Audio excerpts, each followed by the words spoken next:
이제 계속해서 우리가 의에 대해서 말씀을 나누겠는데요. 이제 27절에 보면 이 우리에 대한 믿음이 무엇이냐, 이 믿음을 말씀하는데요. 지난주에 잠깐 말씀드린 대로 이 믿음이라고 하는 것은 그냥 우리가 예수 믿습니까? 아멘 믿습니다. 그러면 당신 구원받았습니다. 이런 정도의 믿음을 말하는 것이 아닙니다. 본문에서 말씀하고 있는 믿음이라고 하는 것은 하나님의 능력이 역사하는 믿음입니다. 그러니까 하나님께서 우리 가운데 행하시는 놀라운 능력으로 역사하는데 가장 기본 베이직으로 깔려 있는 것이 뭐냐? 구원의 은혜죠. 예수는 믿음으로 구원받는다라고 하는 것이고 그것에 대한 하나님의 의를 이야기를 하고 있죠. 그런데 의라고 하는 것에 대해서는 믿음이 먼저 선행이 돼야 됩니다. 믿음이 있어야 그 믿음으로 말미암아 우리가 구원을 받는다 말씀합니다.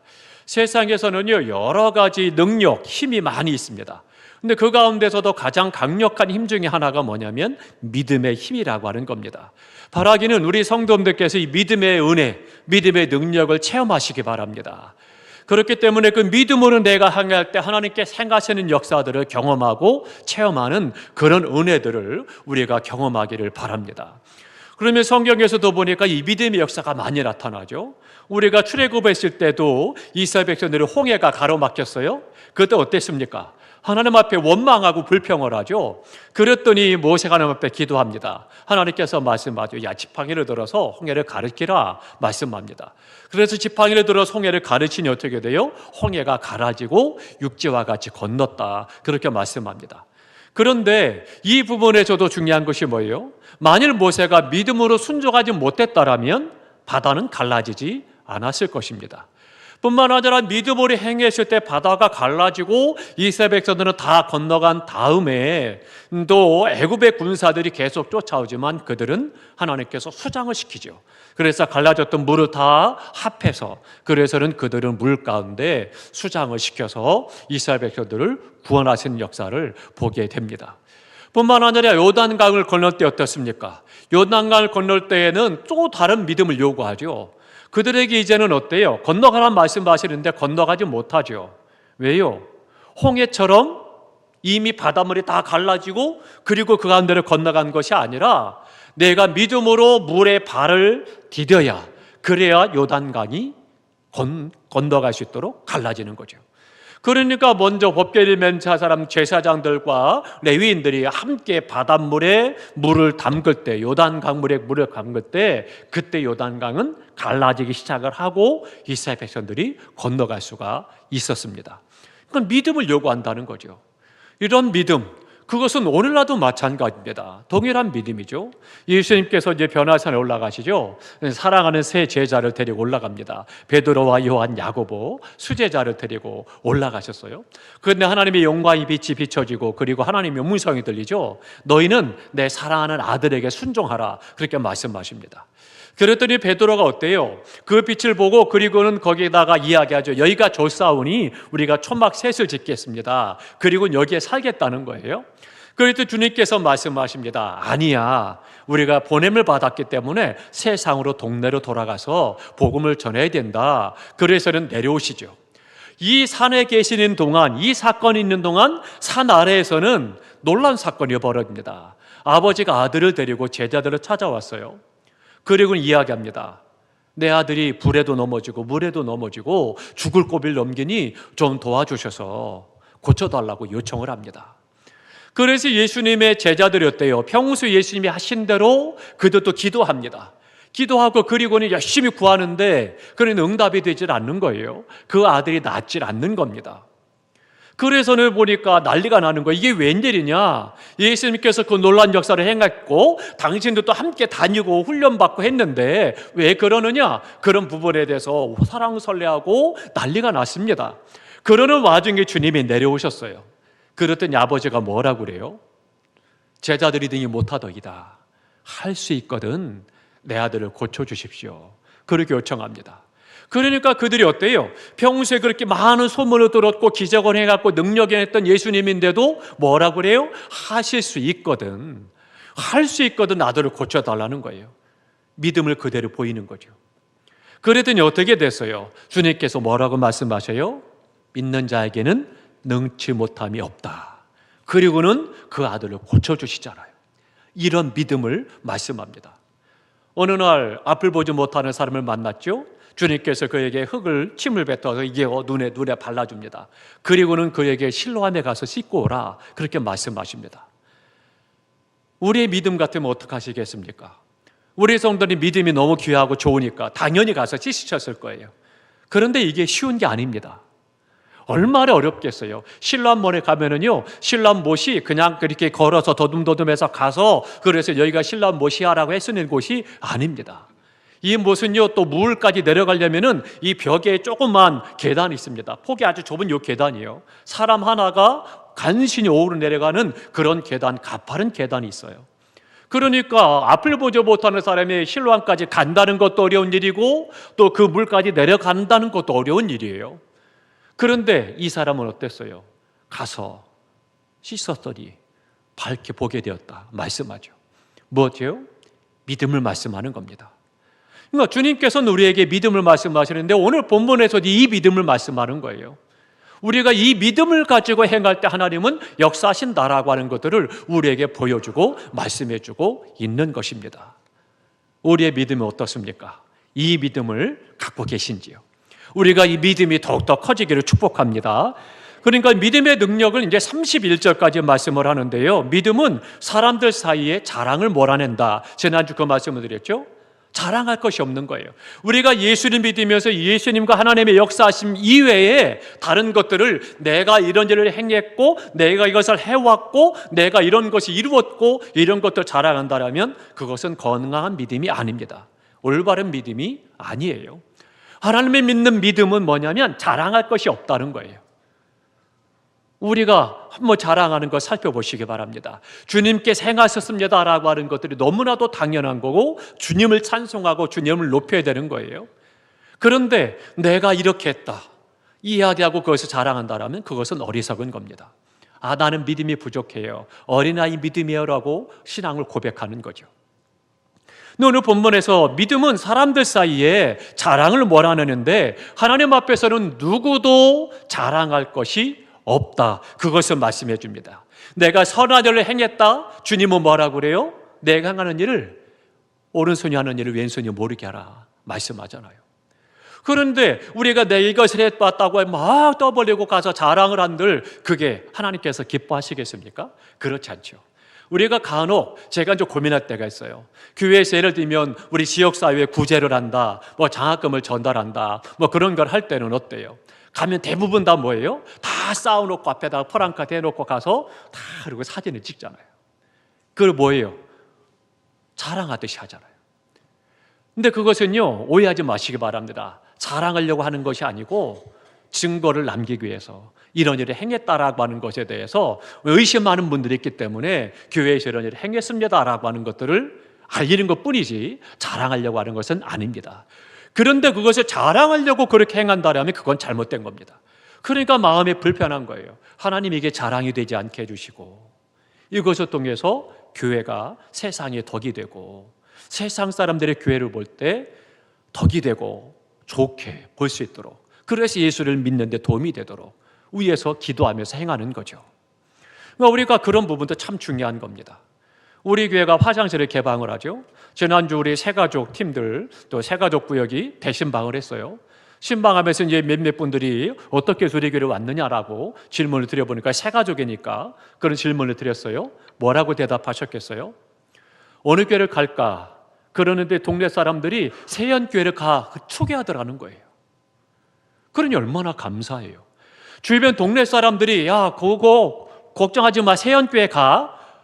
모르겠어요. 그분이 교회를 다니는 분인지 안 다니는지 혹은 우리 교회 분인지 아닌지 모르겠는데 아무튼 동네에서 주변에서 사람들이 내가 교회를 찾는데 세연교회 가라고 하더라는 거예요. 얼마나 감사한 거예요. 그러니까 우리가 믿음 생활을 잘하고 있다는 거예요. 세상 사람들에게 빛이 되고 소금이 되고 세상 사람들이 볼 때 아, 세연교회가 좋은 교회야, 정말 믿음의 교회야, 교회다운 교회야 인정을 한다는 거예요. 얼마나 감사한지 모릅니다. 또 하나 한 분이 그러더라고요. 조금은 웃길 수 있지만 지나가다가 우리 교회 화장실에 들어왔다는 거예요. 근데 너무 화장실이 급한데 주변에 교회들 가보니까 다 닫혀 있더라는 거예요. 그런데 지금 우리 교회 돌았더니 화장실이 열려 있더라는 거예요. 그래서 너무 고맙더래요. 너무 좋더래요. 그래서 어느 순간 나도 교회를 가야 되겠다. 그런데 기왕이면 그러면 내가 새한교회 가야지. 그리고 오셔서 등록하셨다는 거예요. 그러니 참 얼마나 감사한 일이에요. 물론 화장실을 우리가 폐쇄하면 좋겠죠. 뭐 여러 가지 거기 관리하는데 돈도 안 들어가고 또 여러 가지 불편한 사항도 없을 테고 더 좋겠죠. 또 남모르는 사람이 왔다 갔다 하다 보면 뭐 어떻게 될지도 모르는 거고 여러 가지로 책임도 따르고 뭐 있겠죠.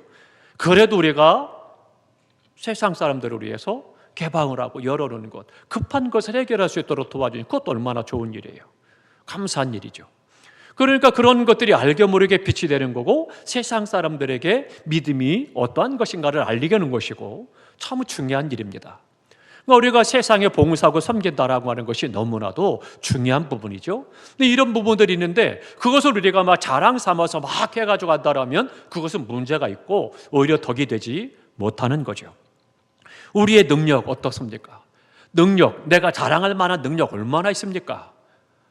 오늘까지 내가 이룬 업적 어떤 것이 있어요? 내가 개인적으로 자랑할 수 있을지 모르겠지만 세상에 대놓고 내가 이런 일을 한 사람이야. 그런 능력 어떤 거 있습니까? 교통경찰에게 잡히면 뭐라고 그래요? 또 사람들이 옥신각신하고 다툰 일이 생기면 어때요? 싸울 때 내가 누군지 알아 시작을 해가지고 하는데 지가 누군지 누가 알겠어요? 뭐 대단한 일을 했다라고 세상에 알만하니 뭐 하는 거 있어요? 없잖아요. 그런데 그런 능력 가지고도 이야기하는데 자기 능력도 아니고 자기 친척 혹은 동창, 자기 이웃 그런 사람 이름을 대가면서 그러면서 뭐 자기가 대단한 것처럼 얘기를 하는데 그 사람의 능력이 자기 능력 아니잖아요. 그럼 그 사람의 능력 그거 갖고 또 뭐 하겠습니까? 그거 능력 우리의 능력 자랑할 거 없다는 거예요. 참으로 안타까운 일인 거죠. 우리의 덕, 공력, 우리의 어떤 자랑 어떤 것도 자랑할 것이 결국은 없다는 겁니다. 왜냐하면요 믿음은 행위를 말하지 않기 때문입니다. 그러니까 오늘 본문에 말씀하잖아요. 믿음의 법, 행위의 법이 아니라 믿음의 법이다라고 말씀하니까 결국 내가 행했던 모든 것들에 대해서는 자랑할 것이 없다는 거예요. 그러면 우리의 행한 일 가지고 한번 자랑을 해봅시다. 우리가 이런저런 거 많이 했어요. 그러면 하나님께 비유해 봅시다. 하나님은 어떠십니까? 천지 만물을 창조하신 분입니다. 우리의 모든 삶을 살아가시는 분이고 우리를 구원하시는 분이고 우리의 필요를 따라 채우시는 분이고 우리 인도해 가시는 하나님이셔요. 그럼 그 하나님 앞에 내가 섰을 때 뭘 자랑하겠어요? 뭐 자랑하겠어요? 하나님 내가요 오늘 마당을 썰었어요. 하나님께서는 어때요? 후 불어서 세상을 바람을 불게 하셨어요. 뭘 자랑하겠어요? 우리가 참으로 안타까운 거죠. 근데 행위의 법은 내가 이것저것 자랑하게 만들어요. 또 자랑하도록 합니다. 아직 어린 아이와 같은 성인 아이죠. 그러니까 성인 아이는 어때요? 조금만 가서도 막 자랑하고 싶고 드러내고 싶고 칭찬받고 싶고 인정받고 싶어 하죠. 어린 아이들은 그렇잖아요. 그런데 성숙한 사람들, 인격적인 사람, 어른은 어때요? 안 그렇잖아요. 그거 뭐 당연한 건데 해야 할 일 한 것뿐인데 그렇잖아요. 그러면 한번 부모님하고 자녀 관계 생각해 보십시오. 부모님은 어때요? 자녀들에서 그렇게 희생하고 허리도 졸라매고 그래가면서 혹시 내 아이가 기죽을까 봐 가장 좋은 것을 해주려고 하고 가장 좋은 것을 입히려고 하고 먹이려고 하고 애를 써요. 그런데 아들 딸 앉혀놓고 앉아. 엄마 아빠가 너한테 어떻게 희생했는지 알지? 이것도 했고 이것도 했고 이것도 했어. 엄마가 먹고 싶은 거 다 참았어. 그래서 주는 거야. 저 자녀들이 어떻게 그래요? 감사합니다. 고맙습니다. 그러겠죠? 그런데요, 당연한 거 아니야? 나를 낳았으니까 부모된 책임을 다하는 거 아니야? 어느 순간부터인가 생각이 바뀌어지는 거죠. 그러니까 생활 속에서 어린아이 때는 어때요? 아빠, 엄마 내가 이것 했어요. 구두 닦아놨어요. 신발 정리했어요. 와서 막 자랑하잖아요. 그러면 아이고 잘했네. 그리고 용돈 100원도 주잖아요. 마찬가지인 거죠. 우리의 생활 속에서 이 자랑한다라고 하는 것은 행위와 관계된 건데 하나님께서는 행위에 대해서 말하지 않는다는 거예요. 믿음의 법을 말씀해주고 있다라고 하는 거죠. 그러니까 행위의 법에 의해서 신앙생활하는 사람들은요, 바꿔 말씀드리면 좀 더 노골적으로 말씀드리면 율법을 따라서 행동 중심으로 신앙생활하는 사람들은 항상 자기를 드러내려고 하고 뿐만 아니라 자랑을 조장을 한다라고 하는 거죠. 그래서는 행위의 법은 이기적이 되는 거고요, 자기 중심적이 되는 거고 교만하고 나아가서는 그것이 나의 의가 되는 거예요. 그래서 내가 이러이러하고. 그래서 손가락 자는 거죠. 나는 그런데 너는 왜 안 했어? 나는 기도하는데 너는 왜 기도 안 해? 나는 성경 읽는데 왜 너는 성경 읽지 않아? 나는 헌금 많이 드렸는데 왜 너는 많이 안 드려? 왜 나는 봉사했는데 너는 안 해? 심각한 거예요. 그건 성경적이 아닙니다. 건강한 믿음이 아니에요. 주님의 말씀하시는 믿음이 아니라고 하는 거죠. 그것이 아니고 이런 믿음은요, 오직 자기에게만 집중해요. 그래서 자기를 높이려고 하고 자기를 칭찬하려고 하고 자기를 세우려고 하는 그런 것들을 볼 수가 있는 거죠. 사랑하는 성도 여러분, 우리가 이 부분에 대해서 좀 더 주님 앞에, 말씀 앞에 써는 것이 너무나도 중요합니다. 야고보서 4장 16절에 말씀합니다. 허탄한 자랑은 다 악한 것이다. 그러니까 세상의 행위에 의해서 자랑하는 것들이 허탄한데 그것은 다 악한 것이다라고 말씀하고 있죠. 충격적이지 않습니까? 그까지 그걸 자랑할 수도 있는 거지, 그렇다고 그걸 악한 거라고 말씀하느냐? 하나님을 높이지 않는 것은 악한 겁니다. 하나님을 섬기지 않는 것 악한 거라는 거예요. 죄라는 거예요. 그렇기 때문에 우리가 다시 한번 생각해야 됩니다. 자랑할 수 없게 하는 것, 은혜에 있으면 은혜를 받을수록 자랑하지 않습니다. 오직 주님만을 높이려고 하고 주님께 영광을 돌리려고 합니다. 그렇기 때문에 자랑할 수 없게 만드는 법이 바로 믿음의 법입니다. 나를 창조하셨습니다. 능력을 주셨습니다. 의롭게 하셨습니다. 죄에서 구원하셨습니다. 사망에서 건지셨습니다. 지옥에서 구원하셨습니다. 그 하나님을 자랑하는 거예요. 그렇기 때문에 그 모든 걸 행하신 분이 바로 하나님이십니다. 인간이 가진 모든 것이 하나님 안에 있기 때문에 자랑할 것이 없다라고 하는 거죠. 이것이 너무 중요합니다. 오히려 우리에게는 어때요? 너희는 값으로 산 것이 되었으니 하나님께 영광을 돌리라. 고린도전서 6장 20절에 그렇게 말씀하십니다. 하나님께 영광을 돌리라는 거예요. 나를 구원했으니 얼마나 감사합니까? 이사야 45장 25절에 말씀합니다. 이스라엘 자손은 여호와로 의롭다함을 얻고 자랑하리라 하느니라, 이렇게 말씀하십니다. 그러니까 하나님을 인해서 내가 의롭다 인정을 받았기 때문에 그 하나님을 자랑하리라, 그렇게 말씀하고 있는 겁니다. 사랑하는 성도 여러분, 하나님을 자랑하시기 바랍니다. 하나님을 찬송하시기 바랍니다. 하나님을 높이시기 바랍니다. 이게 하나님께서 말씀하시는 믿음이에요. 이 믿음, 그것이 우리의 의가 된다라고 하는 거죠. 예레미야 9장 24절 다 함께 읽어보겠습니다. 예레미야 9장 24절입니다. 예레미야 9장 24절 1066쪽입니다. 다 함께 했습니다. 자랑하는 자는 이것으로 자랑할지니 곧 명철하여 나를 아는 것과 나 여호와는 사랑과 정의와 공의를 땅에 행하는 자인 줄 깨닫는 것이라. 나는 이 일을 기뻐하노라. 여호와의 말씀이니라. 아멘. 자랑하는 자는 이것으로 자랑할지니, 이것이 뭐냐? 하나님을 아는 것. 거기서 나를 아는 것, 그런데 나는 누구냐? 하나님이에요. 하나님을 아는 것. 그럼 하나님의 무엇을 아느냐? 사랑과 정의와 공의를 행하는 하나님. 그 하나님을 아는 것, 그것을 자랑하라는 거예요. 그랬더니 뭐라고 그래요? 나는, 즉 하나님은 이 일을 기뻐하노라. 여호와의 말씀이니라 말씀하십니다.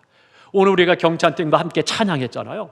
이 찬양이 단순히 기도하기 위한 예를 떼는 그런 찬양이 아니에요. 찬양은 하나님을 높이는 거예요. 그러니까 나를 구원하신 하나님을 찬양하고 은혜 주신 하나님을 찬양하고 내게 행하신 은혜를 감사하며 찬양하고 입술을 벌려 하나님 이름을 부르는 것, 찬양하는 것이 하나님의 기뻐하신다는 거예요. 그러니 얼마나 감사해요. 하나님은 우리의 찬양을 받으시고 너무 기뻐하시는데 우리는 우거지상을 하고 대충 찬양을 한다라면 이 찬양이 어떻게 되겠어요? 하나님이 받으실 만한 찬양일까요? 아니죠. 그러니까 우리가 하나님 앞에 어떻게 찬양할 것이냐? 하나님을 알고 하나님의 공의롭고 정의롭고 사랑으로 행하는 그 하나님을 알고 하나님을 경험하고 그 하나님을 찬송하는 거예요. 찬양을 많이 부르시기 바랍니다. 우리 교회 특별히 우리 성도들의 우리 교회의 특징 중에 큰 은혜 중에 하나가 뭐냐면 찬양의 은혜가 있어요. 찬양 우리의 성도님이 정말 잘하십니다. 어른부터 어린아이까지 찬양을 좋아하고 또 찬양을 잘하십니다. 이것도 큰 은혜예요. 우리 교회에 더 주신 더 큰 은혜 중에 하나가 바로 그 찬양이에요. 얼마나 감사한지 모릅니다. 그러니 찬양을 많이 부르시기 바랍니다. 찬양을 많이 부를 때 찬양하다 보면 마음이 뜨거워지고 찬양하다 보면 하나님의 사랑이 더 깊이 경험되어지고 찬양하다 보면 위로가 되고 힘을 얻고, 찬양하다 보면 용기를 얻고, 찬양하다 보면 시원함을 얻게 되고, 찬양하다 보면 감격 있고, 찬양하다 보면 죄악이 생각나서 회개하게 되고, 찬양하다 보면 하나님의 역사하심을 경험하게 되고, 찬양하다 보면 하나님의 능력을 체험하게 되고. 그러니까 내가 무엇을 얻으려고 무엇을 하려고 찬양하는 것이 아니라 하나님의 이름을 높이는 거예요. 그 찬양 가운데 하나님이 역사하십니다. 사랑하는 성도 여러분, 우리 가정에서 일하시다가도, 빨래하다가도, 밥을 하다가도, 청소하다가도 마음에 찬양이 떠오르시죠? 찬양하세요. 우리 집인데 어때요? 괜찮아요. 운전하고 가시다가 핸들 잡고 운전하고 가다가 찬양이 떠오르면 소리내서 찬양하십시오. 하나님의 은혜가 우리 가운데 임하게 됩니다. 그러니까 사람 주변 사람들에게 신뢰가 되지 않는다라면 어디서든지 항상 찬양할 때 하나님의 놀라운 은혜를 경험하게 되고 체험하게 되는 믿음이 있습니다. 한번 말씀드렸죠. 카이스트에서 그 박사과정에 있는 분들을 성경 공부를 가르쳤습니다.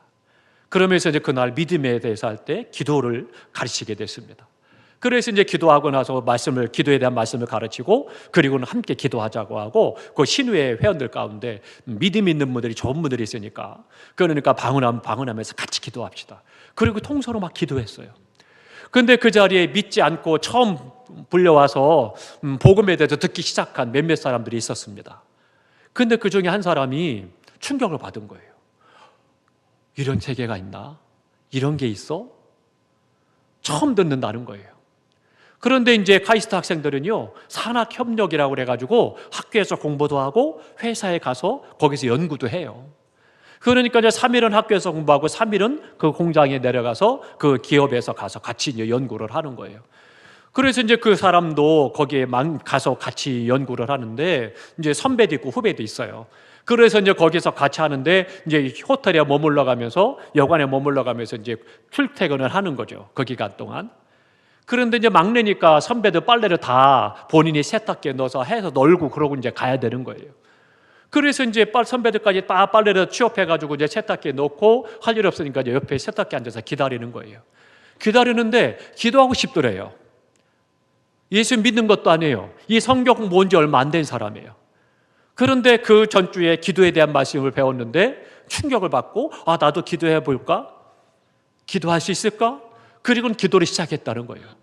기도하고 앉았는데 어느 순간 자기도 모르게 막 쏴라 소리가 나오는 거예요. 이상한 소리가 나오는 거예요. 뭐예요? 방언을 하게 된 거예요.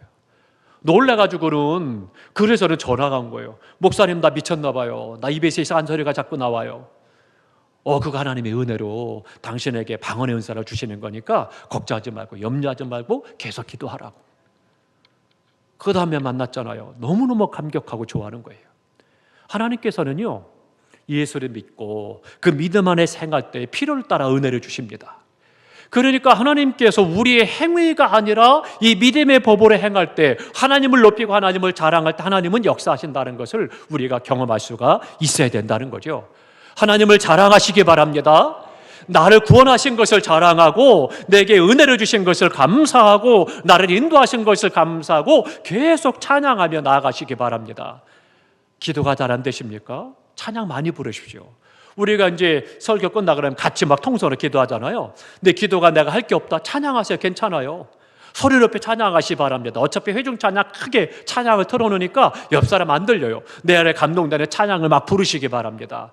또 우리가 이 찬양 음악을 틀어놓으면 이 찬양 우리가 다 아는 찬양이잖아요. 그러니까 그냥 따라 부르세요. 크게 부르십시오. 그러다 보면 마음이 뜨거워지고요, 기도에 힘을 얻게 되고 어느 순간 성령이 뜨겁게 역사하는 기도의 깊은 세계로 들어가는 거예요. 그러니까 우리가 열심히 찬양하는 것 너무나도 감사하고요, 하나님을 높이는 겁니다. 얼마나 중요한지 몰라요. 자꾸 영적 은혜를 체험하셔야 돼요. 하나님을 경험하고 하나님을 알아야 되는 거죠. 그래서는 이제 28절에 말씀합니다. 믿음은 율법의 행위가 없이, 율법이 없이, 행위 없이 믿음으로 사람을 의롭게 한다, 그렇게 말씀하십니다. 굉장히 중요한 겁니다. 행위가 아니라 믿음으로 나를 의롭다라고 인정해 주신다는 거예요. 믿음으로 인해 의로워지는 것, 이것이 너무나도 중요한 부분이다. 28절에 오늘 본문에 말씀해 주고 있습니다. 그러니까 행위로 의로워지는 것이 아니에요. 그러니까 무엇을 자랑할 것이냐, 이것을 말하는 거예요. 누가 찬양을 받아야 하고 누가 영광을 받아야 되느냐는 거죠. 나를 믿음으로 말미암아 구원하신 하나님, 그 하나님을 당연히 찬양해야 되고 그 하나님께 영광을 돌려야 된다. 그런데 아무것도 행할 수 없고 능력도 없고 덕도 없고 선도 없고 부족한 내가 어떻게 너를 자랑하느냐? 그것이 말하는 거죠. 우리의 자랑은 나를 구원하신 하나님, 그 하나님을 자랑하고 찬양하고 하나님께 영광을 돌려야 되는 겁니다. 우리 스스로는요, 우리를 구원할 수도 없고 우리 스스로 우리 도울 수도 없고 우리의 사망에서 건질 수도 없고 그 어떤 공적도 어떤 행위도 결코 자랑할 것이 아니다라고 하는 거죠. 그러니까 어떻게 돼요? 겸손하라는 겁니다.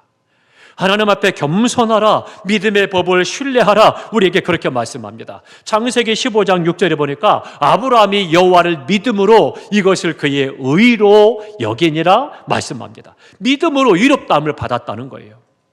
사도행전 13장 39절에도 말씀합니다. 예수를 믿는 자마다 의롭다 하신다, 그렇게 말씀해주고 있습니다. 이 오늘 본문 28절에도 말하죠. 믿음으로 의롭다 하심을 받았다, 그렇게 말씀해주고 있습니다. 사랑하는 성도 여러분, 겸손하십시오. 교회에서 뭐 그렇게 대단한 거 있다고 이렇게 교만한지 모르겠어요. 그럴 필요 없습니다. 겸손하시면 돼요. 하나님이 나를 높여주시는데 굳이 내가 스스로가 막 높여지려고 할 필요가 없어요.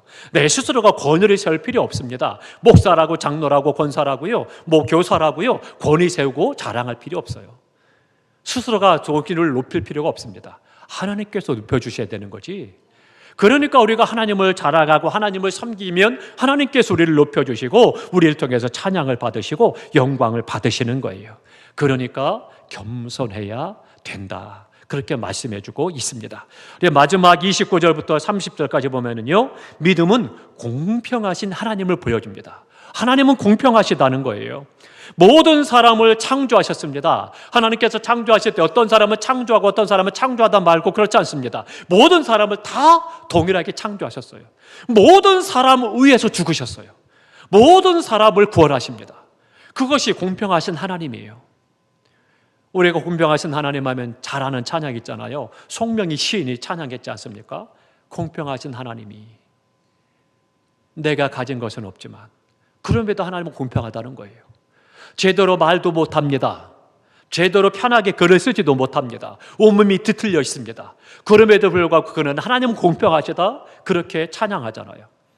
그 믿음이 어떤 믿음이에요? 얼마나 귀합니까?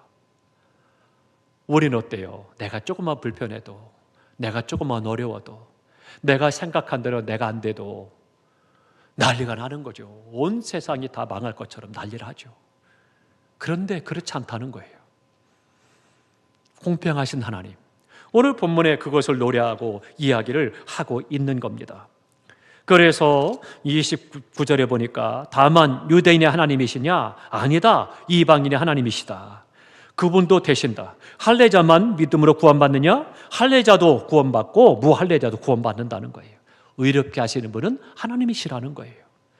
그러니까 우리가 하나님 앞에 공평하신 하나님, 편애가 없으신 하나님, 그러니까 다른 사람을 보고 이러니 저러니 판단하고 정죄하고 비판하거나 부러워할 필요 없는 거예요. 시기 질투할 필요 없습니다. 왜요? 공평하신 하나님이니까 내게 필요한 은혜를 주시는 거예요. 그러면 그것을 감사하면 되는 거예요. 그리고 그 은혜를 가지고 하나님께 영광 돌리고 하나님을 찬송하면 되는 거지, 내게 없는 것, 다른 사람에게 주신 은혜를 가지고 은사를 가지고 부러워하고 시기하고 질투하고 모함한다라면 잘못된 거죠. 그러니까 우리의 신앙생활이 어떻게 되느냐? 건강한 믿음, 은혜 믿음으로 나아가기 위해서는 이런 믿음들을 알아야 된다는 거죠. 사랑하는 성도 여러분, 공평하신 하나님, 편애가 없으신 하나님, 동일하신 하나님, 그 하나님을 믿으시기를 주님의 이름으로 축원합니다. 그러니까 우리가 참되고 유익하고 공평하신 하나님을 찬송하고 높이고 자랑하고 늘 그 안에 행하는 건강한 믿음, 올바른 믿음의 삶을 살아가시기를 축복합니다. 이 믿음이 있으면 우리 교회는 더 주님의 사랑이 넘치게 될 것이고요, 더 큰 역사를 이루어갑니다. 우리 교회의 비전이 뭐냐라고 이야기하는 분들이 있는데요, 이게 비전인 거예요. 우리가 하나님의 사람들로 세워져서 하나님 앞에 찬송하고 영광 돌리면 다 따라오게 되어 있는 거예요. 그런데 우리는 어때요? 자꾸 숫자를 가지고 이야기하려고 하고 재정을 가지고 이야기하려고 하고 또 어떤 것들 다른 사람에 보여지는 것을 갖고 자꾸 이야기하려고 하니까, 그러니까 어려워지는 거예요. 우리가 다시 한번 하나님 앞에 믿음으로 서서 하나님 앞에 영광 돌리는 것이 우리의 비전이에요. 연구표 하나님께 영광 돌리는 거잖아요. 이 땅에 우리를 세우신 목적이 그거잖아요. 그런데 그 비전은 놔두고, 그리고 자꾸 인간적인 계획과 숫자만 가지고 자꾸 얘기를 하면서 비전을 이야기한다면 그것보다 어리석은 것은 없는 거죠. 그 비전 이야기에서 다 성장했습니까? 다 컸습니까? 그렇지 않아요. 도시가 다시 한번 하나님 앞에 믿음으로 서서, 우리 교회의 성도들은 내가 어떻게 하면 믿음이 하나님 앞에 그리스도의 장성 분야까지 성장하는 믿음이 될까? 어떻게 하면 이 사랑과 하늘에 찬송하고 높이고 전해서 생명을 구원할까? 이것에 대해 우리가 집중하고 관심을 갖고 마음을 묶어서 함께 기도하고 함께 복음을 전하고 말씀을 사랑하고 읽고 듣고 배우고 이런 일이 힘써야 되는 것이지, 우리가 다시 한번 엉뚱한 다른 것들을 가지고 자꾸 그것이 은혜라고 생각하고 믿음이라고 생각하면 잘못된 거죠. 깨어나시기를 축복합니다. 우리가 지금 앞에 믿음 안에 서셔서 오직 나와 세상은 온데간데 없고 주님만이 우리를 통해서 영광 받으시고, 그래서 누가 우리 교회로 와도 그들의 신앙이 온전히 주님을 만나고 올바른 믿음이요 하나님의 사람들로 세워지고 하나님의 구원의 역사가 있어서 주님 오시는 그날까지 믿음을 지키고 사명을 감당하고 하나님께 영광 돌리게 될 것입니다. 살아 역사하는 교회는 이런 교회예요. 세상이 얼마나 많이 구제했느냐? 아닙니다. 그것 가지고 살아있다는 교회 아닙니다. 세상 다 합니다. 교회 아니라도 합니다. 모든 교회 다 합니다. 우리 교회도 하잖아요. 그걸 많이 하면 그 사람은 그 교회가 좋은 교회 아닙니다. 생명을 살리는 교회가 좋은 교회고요, 생명을 구원하는 교회가 살아 역사하는 교회고 시대적 사명을 감당하는 거예요. 어느 시대든지 하나님은 하나님의 사람을 통해서 생명을 구원하는 역사를 이루는 일에 사람을 사용하신 것이지 다른 것 가지고 하지 않았습니다. 예루살렘 교회 자기들끼리 우리끼리 저 싸우니 초막셋을 짓고 아닙니다. 하나님은 결코 기뻐하지 않았어요. 흩으셨잖아요. 우리가 땅끝까지의 복음을 증가하는 비전을 가지고. 왜요? 생명을 구원하는 일이니까. 그러니까 우리가 하나님 앞에 이 믿음을 가지고 힘써 복음을 전하도록 하나님 앞에 결단하고 기도하고 믿음으로 해야 되는 거죠. 우리 성도들 가운데 간혹 그런 분이 있대요. 왜 우리 국내에도 할 일이 많은데 왜 자꾸 해외에다가 교회를 짓고 또 해외에 자꾸 선교사를 보내려고 하고 선교에 대해 자꾸 이야기하느냐, 불편하다고 하는 분이 있대요. 잘못된 겁니다. 분명히 말씀드립니다. 그럼 우리나라 복음이 어떻게 들어왔습니까? 누가 복음을 전해줬어요? 다른 나라에서 선교사님들이 오셔서 순교에 피를 흘려가면서까지 복음을 전하고, 그러면서 복음이 우리 가운데 역사하고 우리가 이만큼 복을 받고 구원받고 은혜 가운데 믿음을 살잖아요. 그렇다면 당연히 전해야 되는 거예요. 물론 우리 나라 안에도 열심히 복음을 전해야 됩니다. 그러니까 쳐서 있는 교회마다 내 집 근처 다니면서 복음을 전할 뿐만 아니라 계속해서 땅끝까지 복음을 전거하는 일을 해야 되는 것이 성경적인 거고 하나님의 뜻이에요.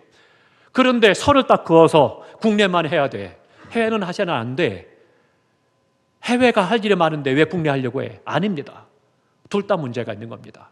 그것이 아니고 하나님은 생명에 차별이 없고 부족, 민족, 수준, 재정 관계없습니다. 하나님의 뜻을 이루도록 생명을 구원하는 것이라면 내 집 근처부터 시작을 하고 나가서 땅끝까지 복음을 증가하는 이 놀라운 역사를 계속해서 이루어가는 이 일을 행해야 되는 거죠.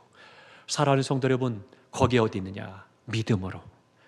이 믿음으로 우리가 이루어지고 믿음으로 하나님의 사람으로 세워진 것이고 이 믿음이 능력이 있음을 경험하는 삶이 되시기를 주님의 이름으로 축원합니다. 한번 간증드렸잖아요. 권사님이 안 믿는 사위를 보게 되니까 너무 힘이 들었어요. 딸이 안 믿는 남자를 데리고 오니까 단에 한 가지 조건이 있네. 예수를 믿는다고 하면 허락하겠네. 믿겠습니다. 그랬어요. 결혼하려고. 그래서 진짜 약속을 시켰어요. 결혼하고 열심히 교회를 왔습니다. 믿음 생활을 시작했어요. 그런데 어느 날 교통사고가 났어요. 교통사고 났는데요, 차를 폐차시킨 만큼 부서졌는데 몸에는 별 이상이 없고 손만 골절이 된 거예요. 기부스를 하고 집에 왔습니다. 그리고 장모님께 와서 얘기하는, 권사님, 장모님 기도해 주셔가지고 내가 하나님의 은혜로 이렇게 차는 폐차시킬 정도로 큰 사고인데 골절만 됐노라고 너무 감사하다고 믿음 있는 것처럼 얘기를 해요. 정말 감사한 거죠. 그런데요, 어느 시간 지나고 그 다음 주에 와서 그러는 거예요. 장모님, 내가 이렇게 운이 좋은 사람이에요. 어떠십니까? 우리의 믿음 생활하면서 이것은 하나님의 역사예요. 이건 믿음이 아니면 정말 아닌 거예요. 하나님의 은혜입니다. 고백할 수 있어야 되는데 긴 것도 같고 아닌 것도 같고 믿음이 있으니까 이건 하나님의 은혜라고 고백했다가 어느 순간 성령이 충만하지 못하고 믿음이 식어지니까 내가 운이 좋아서 내가 지혜로워서 내가 잘해서 아다리가 잘 맞아서 그래서 됐노라고 고백할 수 있는 그런 거? 글쎄요, 그게 믿음일까요? 정말 오늘 본문에서 말씀하기를 믿음은 그게 아닙니다. 믿음은 구름을 멈추게 하고 비가 오게 하고 바다를 가르고 하나님의 은혜돌이 가운데 능력으로 역사하게 하는 그런 믿음입니다. 사랑하는 성도 여러분, 우리 교회 모든 성도들은 이 믿음 있기를 축복합니다. 그래서 믿음이 있는 것도 같고 없는 것도 같고 그냥 믿음이지근한 그런 믿음이 아니라 내가 좋은 거는 하고 내가 원하지 않는 건 안 하고 내가 할 수 있는 것은 내가 기뻐하고 내가 원하는 것은 하고 그렇지 않은 것은 싫어하고 불편하고 그런 믿음은 건강한 믿음 아닙니다. 온전한 믿음이 아니죠. 우리가 다시 한번 우리 믿음을 살펴서 하나님 앞에 믿음으로 행하는 은혜의 삶이 되시길 축복합니다. 우리 오직 믿음으로 함께 찬양합니다. 세상 흔들리고 사람들은 다 변해도 나는 주님을 섬깁니다. 주님의 사랑은 영원히 변하지 않네. 나는 주를 신뢰해. 오직 믿음으로 내가 살리라. 함께 찬양하겠습니다.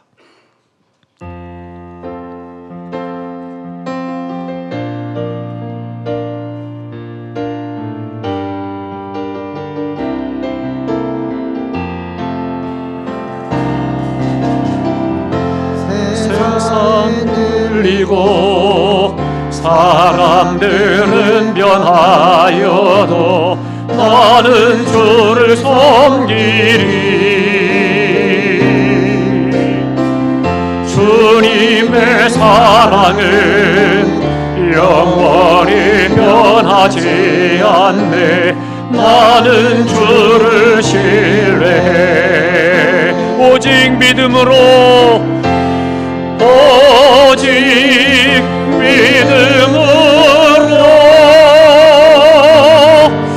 믿음으로 내가 살리라. 오직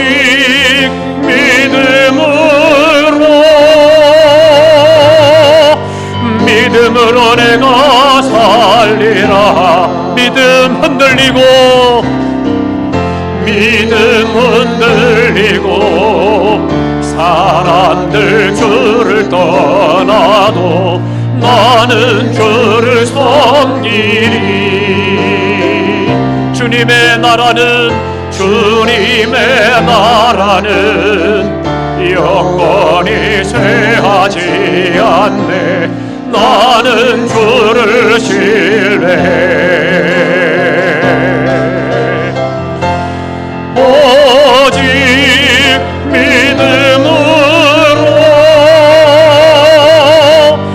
믿음으로 내가 살리라. 오직